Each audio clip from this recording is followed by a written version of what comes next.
Have you ever looked around and wondered why some people just seem to get richer and richer while a lot of us, no matter how hard we work, just feel like we're treading water? Well, today we're cracking open a book that completely flipped conventional money wisdom on its head. Robert Kiyosaki's Rich Dad, Poor Dad. The whole thing kicks off with a story about a young kid learning about money from two very different dads, with two radically different philosophies. Let's dive into the lessons that really change the game. And boom, right here on this slide, you see the core conflict. On one side, you have Kiyosaki's actual father, his poor dad, who always said the love of money is the root of all evil. But then you have his rich dad, his best friend's father, who taught him the complete opposite. The lack of money is the root of all evil. I mean, what a contrast. This single difference in belief is what launched Kiyosaki's entire journey into understanding wealth. So you can imagine, being a kid with these two father figures he really loved and respected, it forced him to think. He couldn't just blindly accept one point of view. He had to compare them, weigh them, and, in the end, choose his own path. That choice, that single decision, became the bedrock of his entire financial education.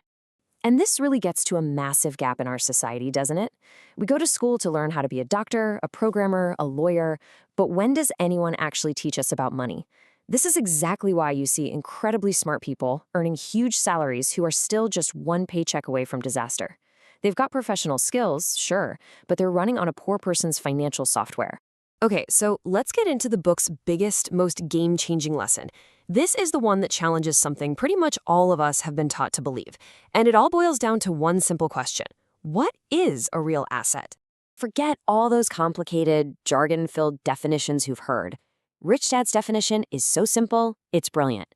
An asset is anything that puts money into your pocket. That's it. Think of it like a little money machine that you own. The direction of the cash flow, well, that's everything. And you guessed it, the opposite is just as straightforward. A liability is anything that takes money out of your pocket. It's a financial drain. Seriously, just getting this one simple difference is the absolute first, most critical step to building any kind of wealth. All right, get ready for this, because this is the idea that really shook people up. For generations, we've been told our house is our biggest asset, right? But based on the simple definitions we just went over, is it? Does the house you live in put money in your pocket month after month? For most people, the answer is a big, fat no. I mean, think about it. Every single month, money flows out. You've got the mortgage, property taxes, insurance, repairs, the list goes on. Plus, all that money is just locked up in the house, so you can't use it to invest in things that could actually make you more money. Kiyosaki's point is that until it's actively generating income for you, your primary home is probably your biggest liability. Ouch. And this basic misunderstanding, mistaking liabilities for assets, is exactly what keeps people stuck in what Kiyosaki famously calls the rat race. You know the feeling.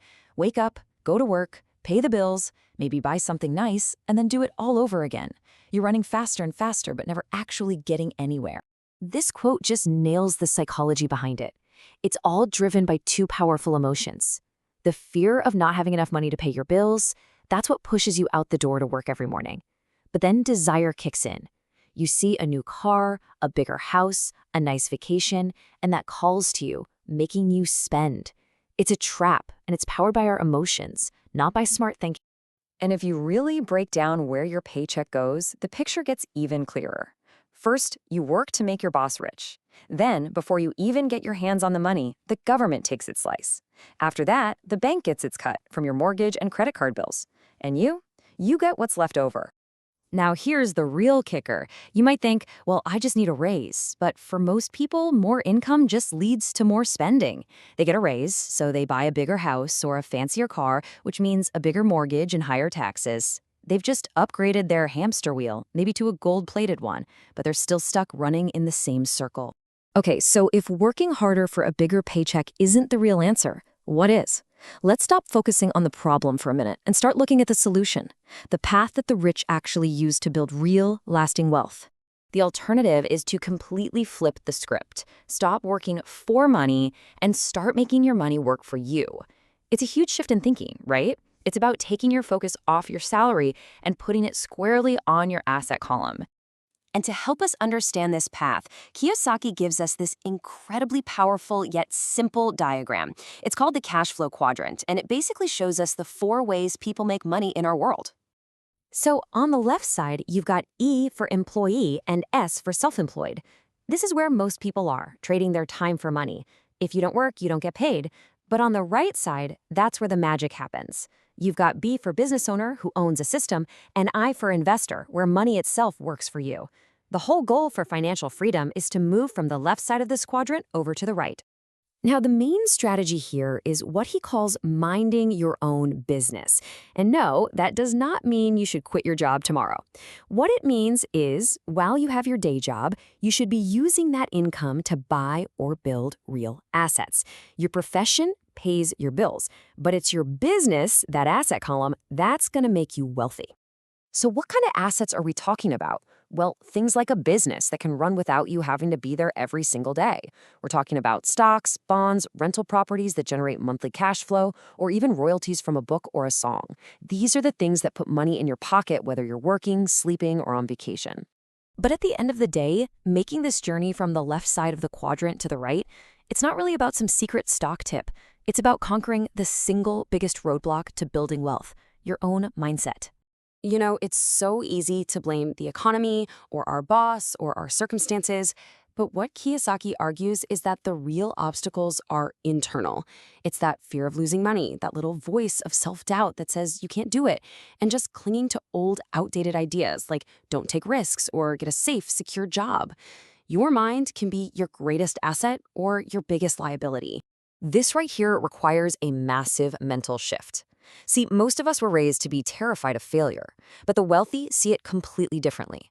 For them, failure isn't the opposite of success. It's a stepping stone to success.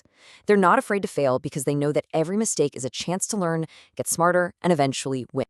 This means financial intelligence, or your financial IQ, isn't about memorizing rules from a textbook.